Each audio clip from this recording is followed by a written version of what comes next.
안녕하세요. 5월 2일 월요일 아침입니다. 말씀과 함께 새롭게 오는 소망의 아침을 시작하겠습니다. 고 하용주 목사님은 삶의 기득권, 자리의 기득권, 관계에서의 기득권을 포기할 때 예수님을 온전히 전할 수 있다라고 이야기합니다. 에스라 3장 1절로 13절까지 말씀을 본문으로 하여 기쁨과 회개의 눈물로 다시 건축하는 성전이라고 하는 주제로 함께 은혜를 나누기를 원합니다. 여호와 하나님의 감동을 받아 고국으로 돌아온 자들의 가장 큰 목표는 이스라엘의 하나님 여호와의 성전을 다시 세우는 일이었습니다. 성전 재건은 그들의 조상과 하나님의 친근했던 예전 관계처럼 다시금 그들과 하나님과의 관계를 바르게 만들 것입니다. 무엇 하나 제대로 갖춰져 있지 않은 상황에서 그들의 마음은 철저하게 하나로 묶여 있습니다. 또한 그들은 이 일을 임의로 진행하지 않고 하나님의 말씀을 기준으로 삼아 진행합니다.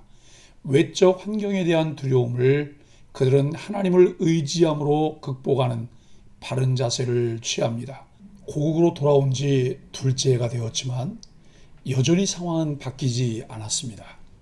여호와께 제사 드릴 제단조차 마련되지 않았고 성전은 기초도 놓이지 않은 상태였습니다. 그러나 이들은 좌절하지 않습니다. 다시금 마음을 새롭게 하며 제단을 세워 예배하고 조상들이 지켰던 중요한 절기를 다시 지키며 여호와 하나님의 은혜와 긍휼을 떠올립니다. 여호와를 섬기는 토대를 마련하는 일에 자칫 무시되기 쉬운 세상의 법적 기준을 벗어나는 만용을 저지르지도 않습니다. 성전 완성을 이룬 후에 비로소 그들은 여호와께 찬양을 올린 것이 아닙니다. 과거에도 지금도 미래에도 동일하게 하나님의 백성인 이스라엘, 즉 자신들에게 선하시고 인자하심을 베푸실 그분께 경배를 올립니다. 하나님을 향한 감사와 찬양은 무언가를 이름으로 드리는 것이 아니라 매 순간 그리고 그 순간이 이어져 영원히 드려야 하는 것임을 귀한 자들은 몸소 보여줍니다. 포로 생활을 할 때보다 모든 것이 부족했을 터이지만 그들은 절기와 예배의 회복을 통해 그리고 미래의 어느 순간 경험하게 될 가시적 성전 재건을 미리 바라보며 현재의 하나님의 은혜와 인도의 환호성을 지르고 있습니다. 선물의 내용물보다 포장이 더 중요하다고 말하는 사람들이 있을 수 있습니다. 그러나 겉포장이 아무리 중요해도 내용물보다 중요하지는 않습니다. 이스라엘 백성은 70년 만에 포로 생활을 마치고 돌아온 후 예루살렘 성전을 재건하면서 그 성전을 통해 하나님과 관계를 회복하는 일을 놓치기 쉬웠을 것입니다. 그러나 이들은 먼저 제사하며 성전 재건을 시작합니다. 1절로 7절은 먼저 하나님께 제사를 드립니다. 이스라엘 백성은 본국으로 돌아와 각자의 성읍에서 살다가 7번째 달에 예루살렘에 모였습니다. 이스라엘의 종교력으로 7월에는 나팔절, 속죄일, 초막절 등이 있습니다. 이들은 이렇게 의미가 깊은 달에 함께 모여 가장 먼저 번제단을 만들고 번제를 드렸습니다. 아침 저녁으로 번제를 드리기 시작했고 초막절을 지켰습니다. 아직 성전의 기초를 놓지 못했으나 그 상태에서 먼저 할 수 있는 제사를 드렸습니다. 지성소가 있어야 드릴 수 있는 속죄제를 제외하고 그 밖의 제사들은 모두 드렸습니다. 우리는 외형이 준비되어야 뭔가를 할 수 있다고 착각할 때가 많습니다. 그러나 예배의 본질은 장소가 아니라 태도에 있습니다. 교회의 본질은 건물이 아니라 신앙 공동체에 있습니다. 이스라엘 백성은 아직 건축을 시작하지 않은 상태에서도 그 성전터에서 먼저 번제단을 만들고 제사를 드리기 시작했습니다. 외형이 준비되지 않았어도 지금 할 수 있는 것부터 하면 됩니다. 8절로 9절은 모두가 합심해 세워가는 성전입니다.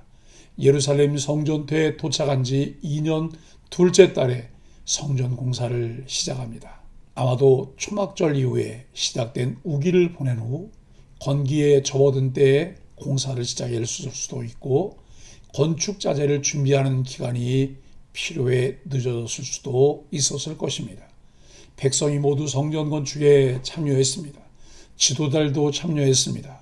착오 없이 공사를 진행하기 위해 20세 이상의 레위 사람들을 세워 감독하게 했습니다. 9절에 일제이라는 말은 마치 한 사람처럼 움직이는 것을 의미하는 단어입니다. 우리는 성전을 재건하는데 한마음 한뜻으로 애쓴 이들의 모습을 상상해 볼 수 있습니다. 신앙 공동체를 세워가는 일에 두 마음이 있어서는 안 됩니다. 우리 모두가 하나님의 뜻을 바라보면 한 마음이 될 수 있습니다. 하나님의 말씀을 따라 움직이면 한 뜻이 될 수 있습니다.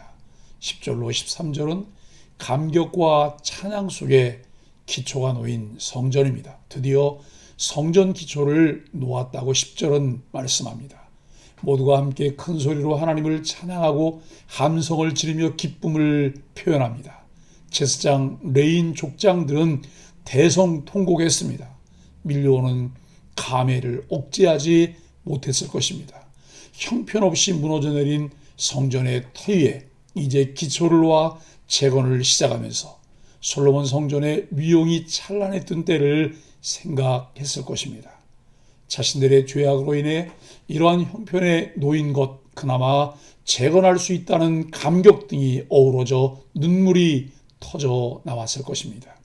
이제 기초를 놓았기 때문에 완공되려면 아직 상당히 많은 시간이 필요한 시점이었지만 기초를 놓았다는 사실만으로도 이들은 하나님께 감사하며 찬양했습니다. 이처럼 여러 사람이 마음을 같이하여 하나님의 일을 시작했다면 그 자체로도 엄청난 감격과 기쁨이 됩니다. 사랑하는 소망의 가족 여러분, 참된 예배는 관계와 삶을 변화시킵니다. 신앙은 외형에 있지 않고 본질에 있습니다. 우리가 하나님께 예배를 드릴 수 있다는 것은 놀라운 특권입니다. 이러한 특권을 주신 하나님께 우리가 좀 더 합당한 예배자로 서야 합니다. 하나님과의 깊은 관계가 예배를 통해 제대로 회복이 되면 외형적인 것은 따라오게 됩니다. 하나님과의 바른 관계가 먼저 회복되어야 우리의 신앙도 회복이 가능하고 그 일을 위해서는 함께 예배하는 지체들 간에 온전한 연합을 이루도록 노력해야 합니다. 우리는 우리 자신과 공동체가 하나님과의 바른 관계 속에 있는지 살펴보고 하나님께 온전한 예배를 드리는 일에 최우선 순위를 두어야 합니다. 하나님을 경외하며 늘 감격이 있는 예배자로 그리스도 안에서 함께 연합하게 되길 예수 그리스도의 이름으로 간절히 축복합니다. 함께 기도하겠습니다. 아무리 중요해 보이는 일이라 해도 하나님께 드리는 예배보다 앞설 수 없음을 깨닫습니다.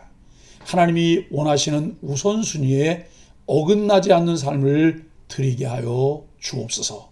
하나님이 맡기신 일들을 지혜롭고 성실하게 열정을 다해 감사하며 감당하도록 은혜를 주옵소서. 예수님의 이름으로 간절히 기도합니다. 아멘.